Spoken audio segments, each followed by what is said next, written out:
beberapa hari ini saya mengalami suatu kondisi yang luar biasa ketika saya menulis sebuah tulisan yang cukup panjang dan detail tentang masalah kesehatan dengan judul Kesehatan yang Sakit, Masa Depan Kesehatan Indonesia di Bawah Liberalisasi Global.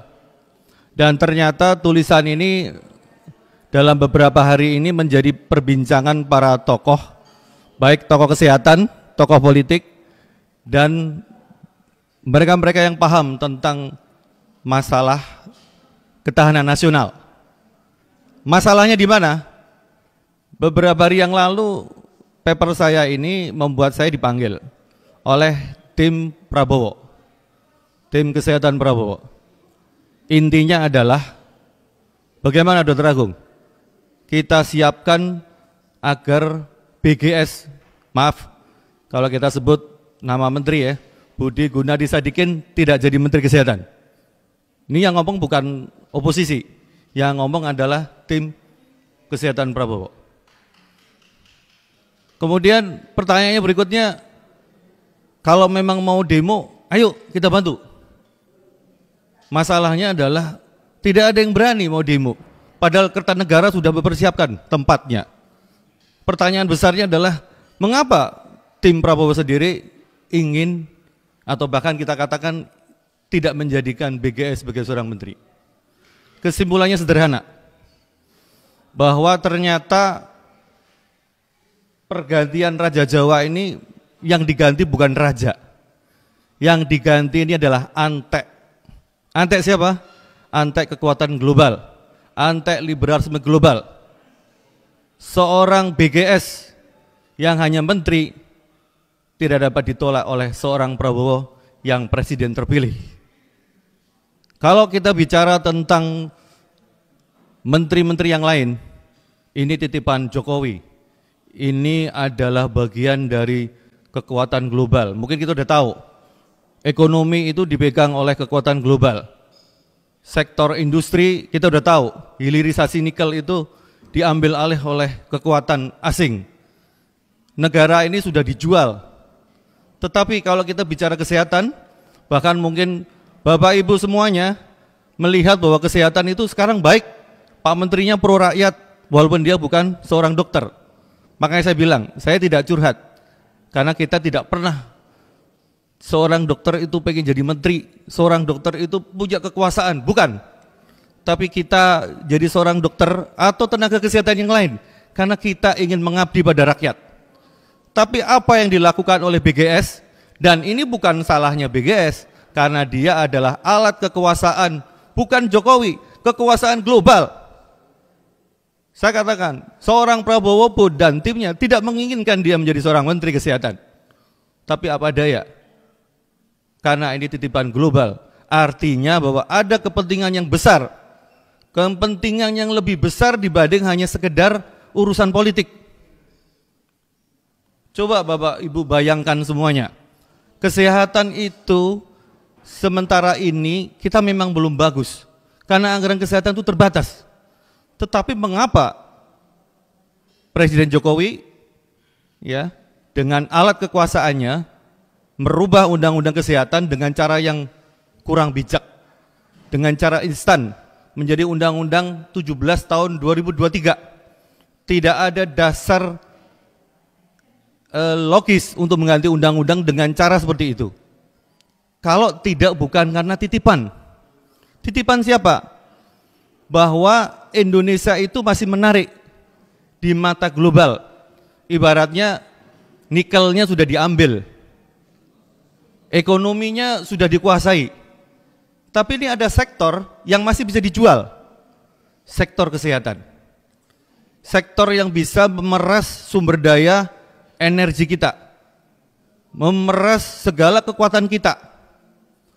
Healthcare, pelayanan kesehatan yang mendasar pada rakyat, sekarang akan diganti dengan health industry.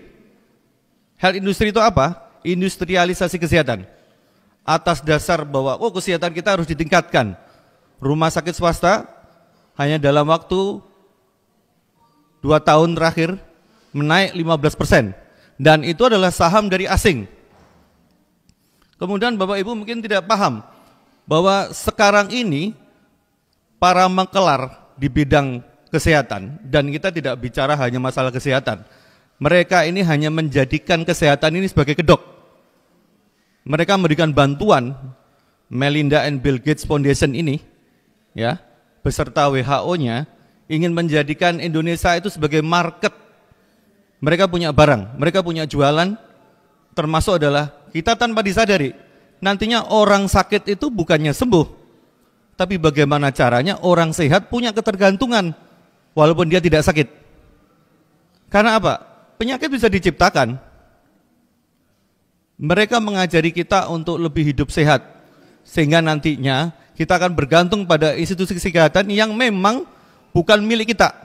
Karena saya katakan tadi, mandatory spending yang 5% itu tidak dijadikan kekuatan. Saya pernah ketemu dengan Pak Menteri pada awal-awal ketika dia ingin melegalkan, ya, lewat regulasi undang-undang kesehatan. Apa katanya? Kita tidak perlu anggaran, karena banyak yang mau membiayai. Dan saya pada waktu itu sebenarnya diharapkan oleh beliau untuk mendukung beliau menjatuhkan organisasi profesi. Artinya IDI, Ikatan Bidan, Persatuan Perawat itu akan dilibas. Bahkan sekarang kekuasaan kesehatan itu hanya ada di satu, di tangan Menteri Kesehatan. Dulu ada yang namanya Konsil Kedokteran. Konsil Kedokteran itu di bawah Presiden, dibentuk dengan undang-undang sebagai kepala negara. Artinya bahwa ada organisasi atau lembaga independen yang dibentuk oleh pemerintah yang nantinya itu adalah untuk menjamin keselamatan rakyat di bidang kesehatan. Kementerian Kesehatan itu hanya regulator, tetapi sekarang mereka bermain sendiri. Regulator iya, yang akan mengadili iya, dan sebagainya. Dan apa akibatnya? Akibatnya adalah kita semua dalam beberapa tahun ke depan itu hanya jadi market. Seperti halnya kita bergantung dengan barang produksi luar negeri. Rakyat dibuat tidak percaya dengan buatan dalam negeri. Ya. Tidak hanya dokter, rumah sakit milik kita itu memang dibuat bergantung dengan teknologi yang mahal. Bayangkan, Pak Menteri ini punya rencana dengan anggaran 880 miliar yang uangnya mungkin bukan dari kita. Artinya uang hutangan.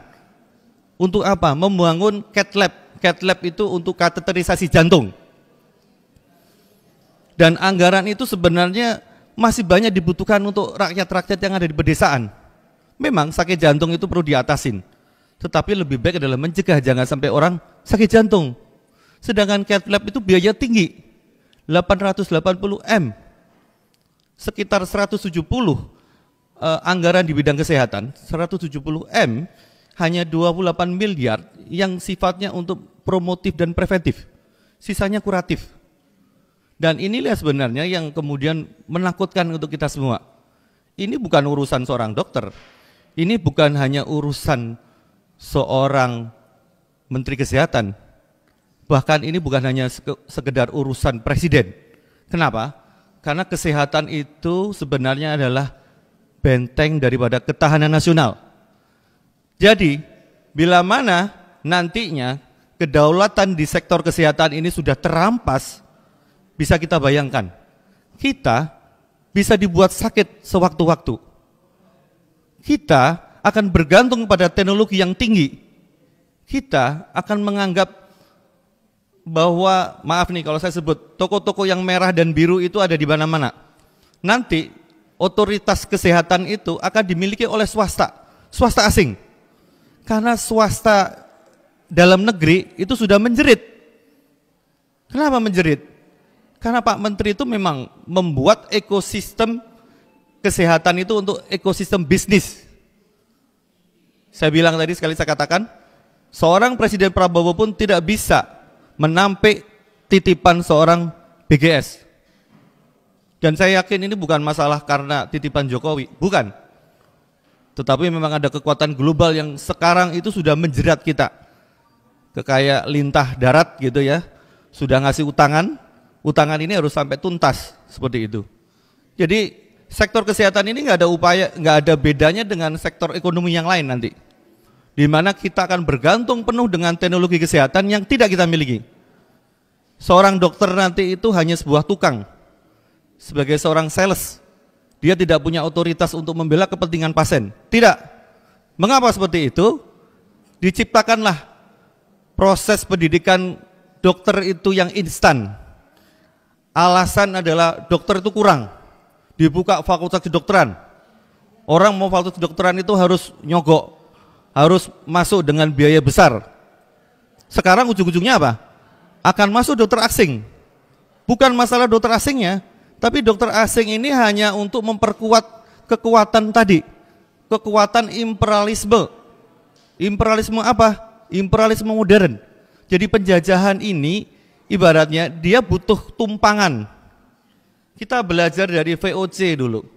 Bagaimana Indonesia itu awalnya tidak langsung dijajah. Awalnya orang ingin berdagang. Mereka itu Portugis, Belanda itu ingin berdagang, ingin mencari keuntungan. Tapi lama-kelamaan kemudian kita dijajah. Dan menjajah Indonesia sekarang tidak dengan energi militer, tidak ada gunanya. Tetapi dengan membuat kita bergantung pada teknologi asing, sedangkan kita sendiri tidak menguasai. Dan yang tidak kalah pentingnya harus saya buka di sini, bahwa ada mekanisme di Undang-Undang Kesehatan itu yang membolehkan data kita, data medis, bahkan data genomik. Genomik itu gen. Jadi Pak Menteri ini menargetkan tahun 2024 ini ada 10.000 sampel penduduk Indonesia yang dia dibiayai oleh Bill and Melinda Gates Foundation secara gratis. Dalam tanda kutip gratis itu karena memang dia butuh data. Dia ingin memetakan orang Indonesia itu seperti apa sih? Kesehatannya itu dia punya potensi sakit apa? Nanti kalau sakit obatnya apa? Kita belum punya kemampuan itu, tapi mereka bisa merekayasa. Nanti 10 tahun mendatang dengan pola makan seperti ini, kalau perlu kita buat makanan itu kadar gulanya tinggi, orang Indonesia umur mungkin 10 tahun sudah ada kelainan gula. Mungkin 20 tahun sudah ada kelainan jantung. Mereka mau lari kemana? Ke fasilitas kesehatan? Oke, fasilitas kesehatan punya siapa? Oh, ini rumah sakit negeri. Teknologinya? Siapa yang punya data? Yang punya data adalah orang asing. Sudah ada East Venture. East Venture itu kalau saya bilang maklar. Dia mau menghubungkan Indonesia dengan berbagai macam kekuatan global untuk mendanai kesehatan. Tapi East Venture butuh apa? Butuh data. Data siapa? Data ibu-ibu.